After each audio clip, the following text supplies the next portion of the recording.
Hi friends, welcome back to Reva's world. இன்னைக்கு நம்ம ரேவாஸ் வேர்ல்டில் என்ன வீடியோ அப்படின்னு பார்த்தீங்கன்னா, கார சட்னி தான் நம்ம இன்னைக்கு பார்க்க போகிறோம். இட்லி, தோசை, சப்பாத்தி எல்லாத்துக்குமே ரொம்ப சூட் ஆகும். கண்டிப்பாக நீங்களும் ட்ரை பண்ணி பாருங்கள். இப்போ வாங்க வீடியோக்குள்ளே போகலாம். ஃபஸ்ட்டு ஒரு பேன் எடுத்து வச்சுருக்கேன். இதில் கொஞ்சமாக எண்ணெய் சேர்த்துக்கோங்க. இப்போ இதில் நமக்கு வதக்கிறதுக்கு தேவையான அளவுக்கு எண்ணெய் சேர்த்துக்கிட்டிங்கன்னா போதும். 2 டீஸ்பூன் அளவுக்கு கருப்பு உளுந்து எடுத்திருக்கேன். நீங்கள் வெள்ளை உளுந்து இருந்தால் வெள்ளை உளுந்து எடுத்துக்கலாம்.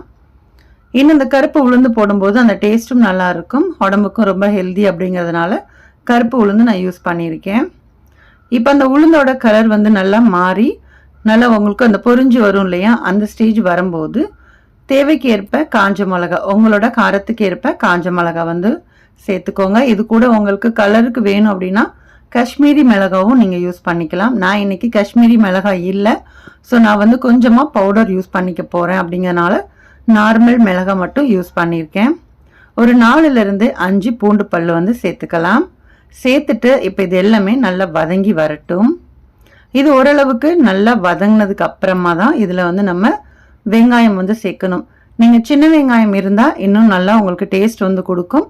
சின்ன வெங்காயம் இல்லாத பட்சத்துக்கு பெரிய வெங்காயமே யூஸ் பண்ணிக்கலாம். பெரிய வெங்காயம் பார்த்தீங்கன்னா மீடியம் சைஸ் வெங்காயம் 2 நீல வாக்கில் கட் பண்ணிவிட்டு அதை சேர்த்துக்கிட்டேன்.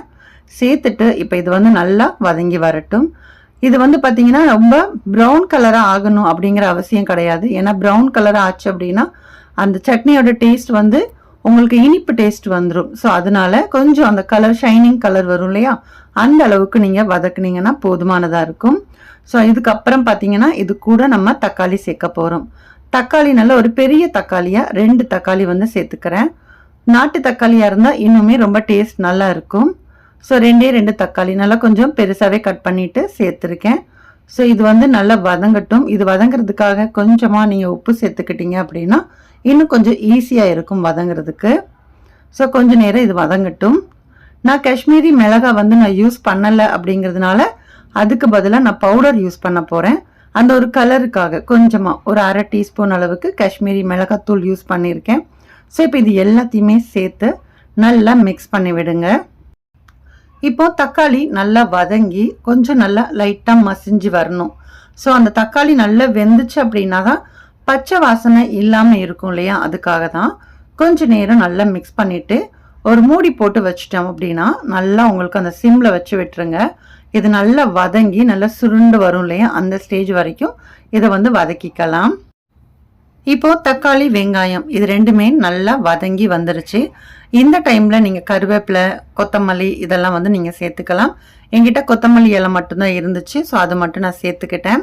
ஸோ இன்னும் கொஞ்சம் அந்த டேஸ்ட் நல்லா இருக்கும். சில பேருக்கு அந்த புதினா வாசனை பிடிக்கும் அப்படின்னா ஒரு 2 புதினா இலை சேர்த்து பாருங்க, இன்னுமே ரொம்ப டேஸ்டாக இருக்கும். ஸோ இப்போ இது நல்லா வதக்கியாச்சு. இது நல்லா ஆற வச்சிருங்க. நல்லா ஒரு பிளேட்டில் கொட்டிட்டு ஆற வச்சிடலாம். ஆற வச்சதுக்கு அப்புறமா இது நல்லா ஃபைன் பேஸ்ட்டாக அரைச்சி எடுத்துகிட்டு வந்துடுறேன். இப்போது சட்னி அரைச்சி ரெடியாக இருக்குது. இதுக்கு நம்ம ஒரு தாளிப்பு போட்டுடலாம். ஒரு பேனில் தேவையான அளவுக்கு எண்ணெய் சேர்த்துருக்கேன்.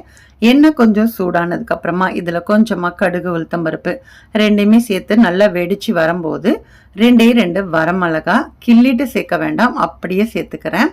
ஸோ அந்த காரம் அப்படிலாம் இறங்கணும்னு அவசியம் இல்லை. இது பார்க்குறதுக்கு கொஞ்சம் நல்லா இருக்குங்கிறதுனால தான் சேர்த்துருக்கேன். கொஞ்சம் கருவேப்பிலை இருந்தால் கருவேப்பிலை சேர்த்துக்கோங்க. இப்போ தாளிப்பு ரெடி ஆயிடுச்சு. நம்ம அரைச்சி வச்சுருக்கிற சட்னியில் இந்த தாளிப்பை சேர்த்துருங்க. அவ்வளோதான், ரொம்ப சூப்பரான டேஸ்டான கார சட்னி ரெடி.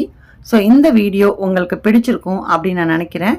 வீடியோ பிடிச்சிருந்தா வீடியோக்கு ஒரு லைக் கொடுங்க. அதே மாதிரி நம்மளோட ரேவாஸ் வேர்ல்ட் சேனலை இது வரைக்கும் நீங்கள் சப்ஸ்கிரைப் பண்ணலை அப்படின்னா ப்ளீஸ் சப்ஸ்கிரைப் பண்ணிவிட்டு சப்போர்ட் பண்ணுங்கள். நம்மளோட ரேவாஸ் வேர்ல்ட் சேனலில் நிறைய ரெசிபிஸ் வீடியோ இருக்குது. ஸோ தேவைப்படுறவங்க அதையுமே ஒன்ஸ் செக் பண்ணி பாருங்கள்.